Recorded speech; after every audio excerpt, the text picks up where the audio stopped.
A ver, cuando uno piensa en el Nuevo Testamento, lo primero que viene a la mente es la gracia, ¿no? El perdón, el amor. Sí, claro, son los grandes temas. Exacto.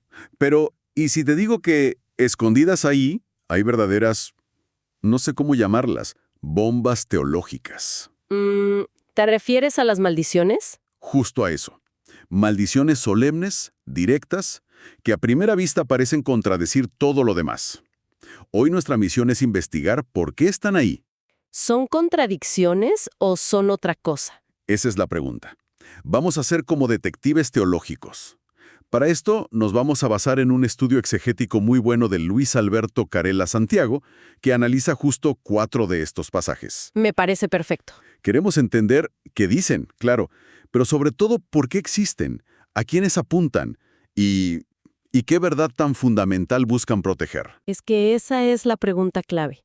Y lo primero que hay que aclarar es que no son simples explosiones de ira, No es un insulto y ya. para nada.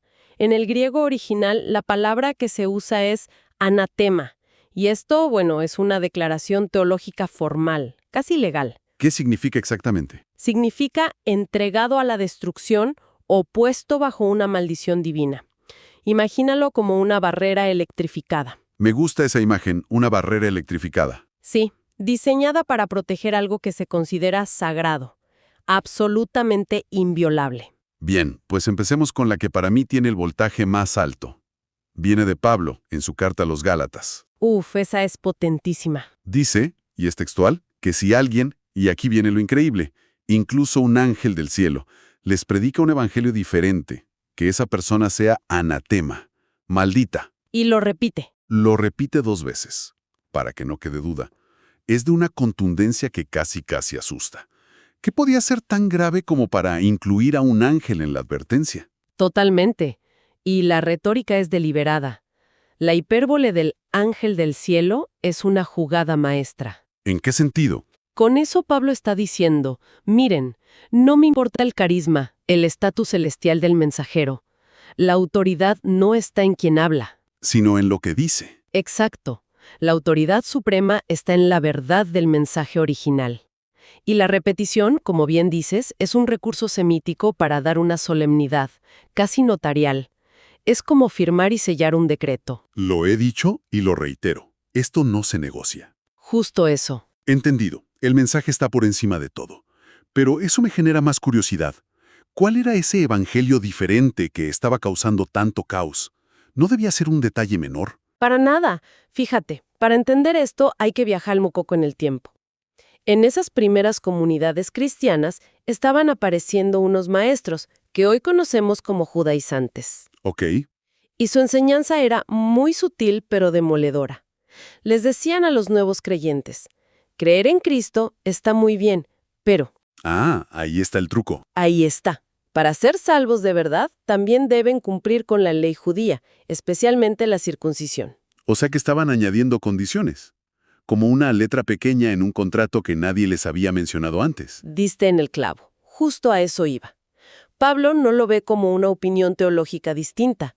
Lo ve como un ataque al corazón mismo de su predicación. Al núcleo. El núcleo del evangelio que él defendía.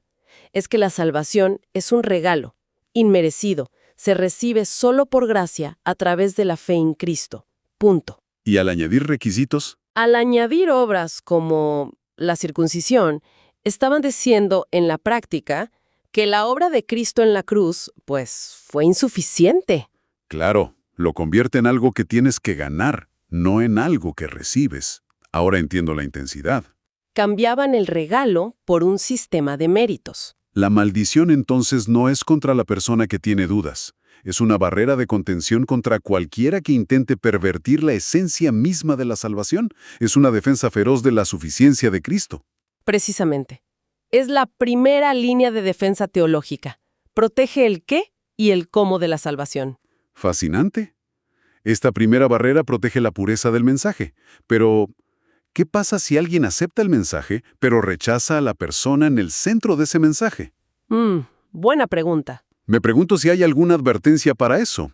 Y creo que el siguiente pasaje va directo a ese punto. A la relación. ¿Dónde está? En la primera carta a los Corintios. y es de una simpleza brutal. Si alguien no ama al Señor, que sea maldito.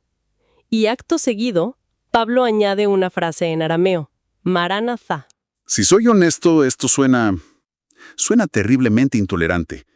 Si no nos amas, estás condenado. ¿Cómo se defiende esto de ser una amenaza para forzar la lealtad?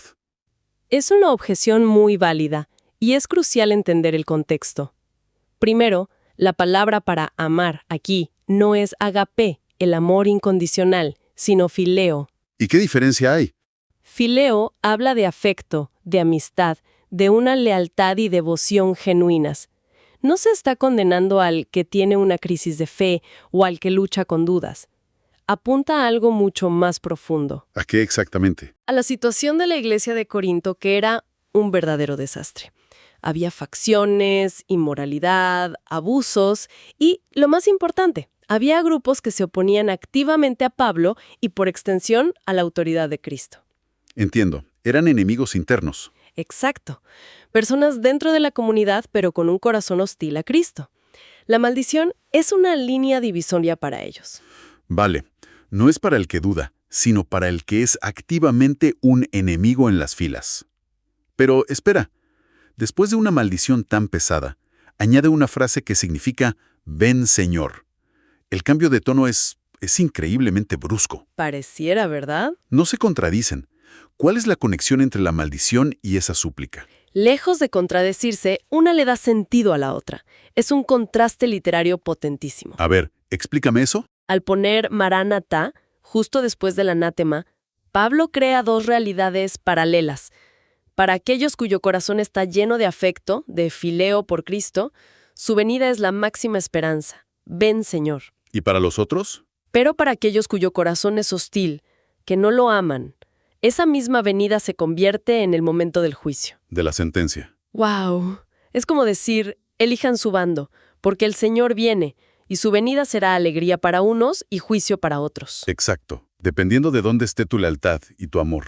O sea que la frase Maranatha funciona como un reloj en cuenta atrás que hace que la elección tenga consecuencias eternas. ¡Qué increíble! Sí. Pasamos de proteger la doctrina a proteger la relación. ¿Y qué más se protege? Porque la siguiente advertencia es quizá la más famosa de todas. Sí, nos vamos al final de la Biblia, al Apocalipsis. Aquí Juan no maldice a una persona, sino que describe las consecuencias de un acto específico. Con una estructura casi legal, ¿no? Totalmente. Advierte, si alguien agrega algo a las palabras de la profecía de este libro, Dios le añadirá las plagas descritas. Y si alguno quita, Dios le quitará su parte del árbol de la vida. Esto es tremendo. Es como ponerle un candado a su límero, pero con consecuencias cósmicas. Como una cláusula de términos y condiciones divina. Era algo nuevo. Es una movida con raíces muy antiguas, y ahí está la genialidad.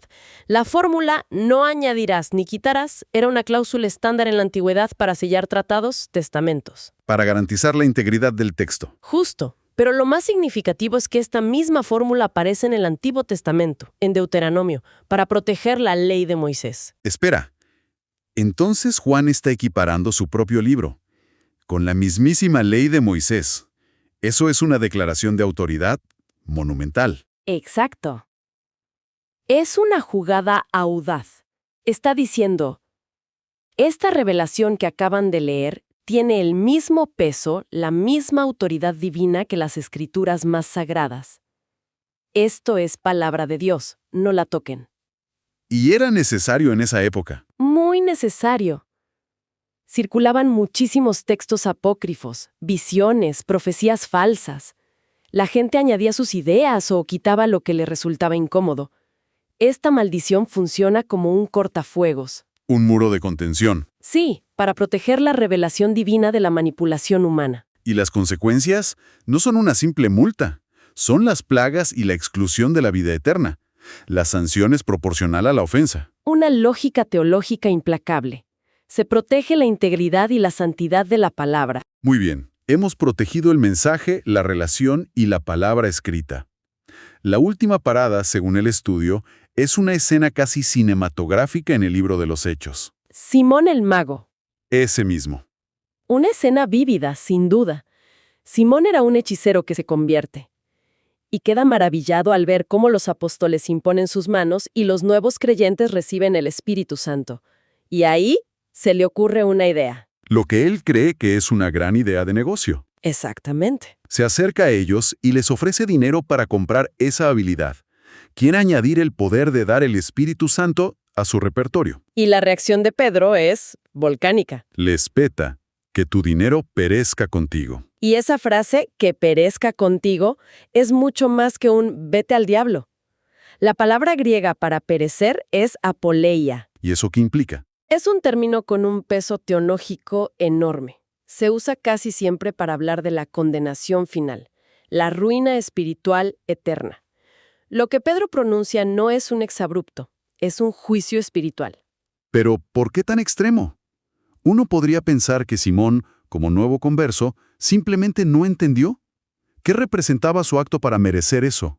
Representaba la profanación definitiva de lo sagrado. Simón intentó, digamos, espíritu hackear a Dios. Quería un atajo. Buscaba el resultado sin el proceso. Quería el poder, no la relación. El qué sin el quién.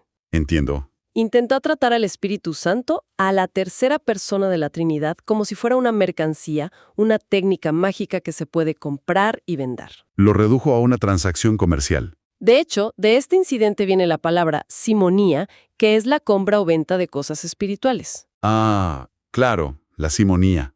Es una condena total a la mercantilización de la fe. Me hace pensar en algunas corrientes modernas, ¿sabes? Es un paralelo muy acertado. Predicadores que parecen vender bendiciones a cambio de donaciones. Es el mismo principio. La maldición de Pedro es la barrera que protege la santidad y la libertad del Espíritu Santo. Establece un principio inquebrantable. Los dones de Dios son dones, no están a la venta. La gracia no tiene precio. Bueno, hemos completado la investigación. Recorrimos estas 4 advertencias tan duras. Una protege el Evangelio, otra el amor a Cristo, la tercera la revelación escrita y la última al Espíritu Santo. Vistas así, en conjunto, ¿cuál es el hilo conductor que las une? Si conectamos todos los puntos, el hilo conductor es lo que podríamos llamar el celo divino.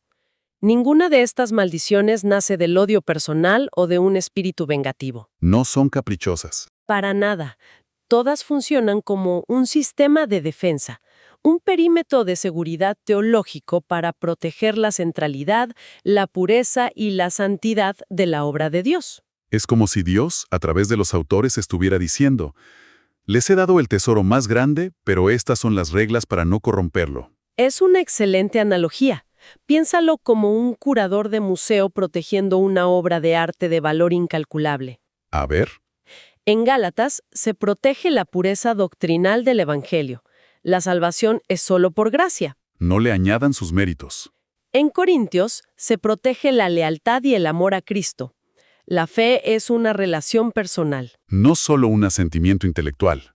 En Apocalipsis se defiende la santidad de la palabra. No es un texto que puedan editar a su antojo. Y en Hechos, se protege la santidad del Espíritu Santo. No es una fuerza que puedan comprar o vender. Exacto. Entonces, no son tanto ataques como defensas. Son advertencias severas, porque lo que protegen es de un valor infinito. Totalmente. El Evangelio y la relación con Dios son presentados como esa joya invaluable. Quien intenta conscientemente corromperla o rechazar a su dador, no es que Dios lo maldiga arbitrariamente, Sino, que esa persona se coloca a sí misma bajo las consecuencias de su propio acto. Se autoexcluye de la gracia que está profanando. hemos recorrido un aspecto del Nuevo Testamento que a menudo se pasa por alto. Uno que muestra que la gracia no anula la verdad, sino que la defiende, con una ferocidad inesperada. Es una defensa, ¿sí? Vimos que estas maldiciones no buscan destruir por destruir, sino preservar el único camino que, según esta teología, lleva a la vida.